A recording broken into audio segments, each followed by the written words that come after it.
Guys, જય શ્રી કૃષ્ણ. કેમ છો બધા? તમે બધા મજામાં હશો?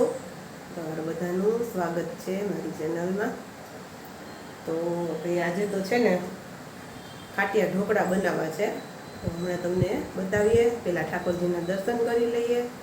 અને આજે તો દ્રષ્ટિબેન આવ્યા છે ભાઈ, સવારમાં વહેલા આવી ગયા છે. કારણ કે 3-4 દિવસની રજા હોય ને ઉતાસણીની, એટલે આવી છે. તો તેને પણ મળાવશું ઉઠશે એટલે. તો ચાલો પહેલાં ઠાકોરજીના દર્શન કરી લઈએ બધા.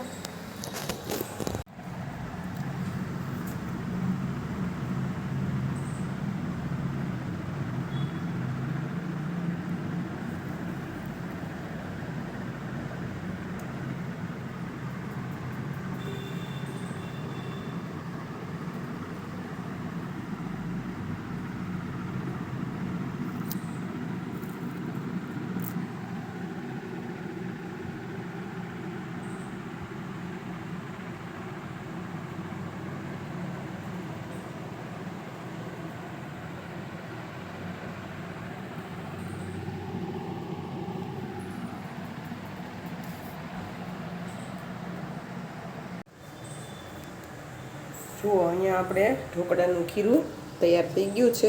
રાતે પલાળ્યું હતું એટલે સરસ આથો આવી ગયો છે અત્યારે. આમાં પલાળી છે આંબલી અને ગોળ. એની ચટણી બનાવશું, પછી લસણની ચટણી બનાવશું અને લીલા મરચાંની ચટણી બનાવશું.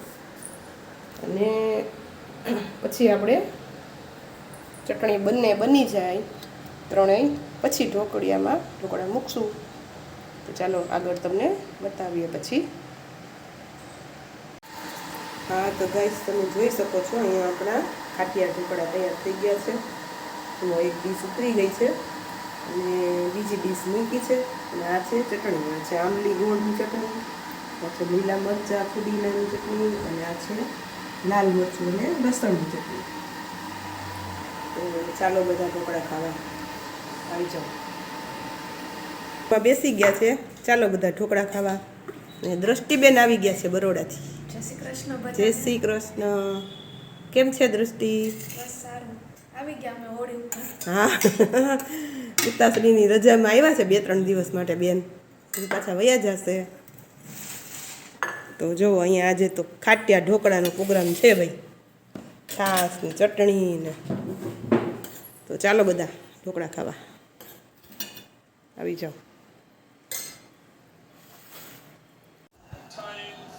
ચલો, અમે જઈ રહ્યા છીએ રશિયામાં, હવેલીએ. કાલે ઉતાસણી છે અને અત્યારે રશિયા છે હવેલીમાં. હવેલીમાં જઈ રહ્યા છીએ. તો ચાલો તમને બધાને પણ તેનો આનંદ કરાવશું. ચલો.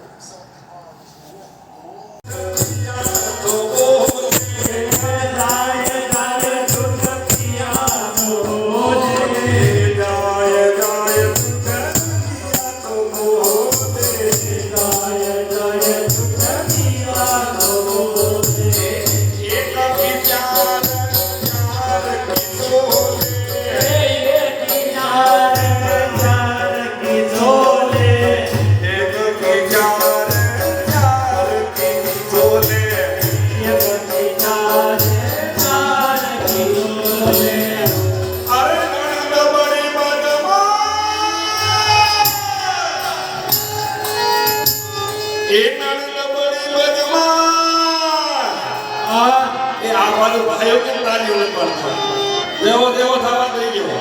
ફોન છે બધા હાથમાં. અરે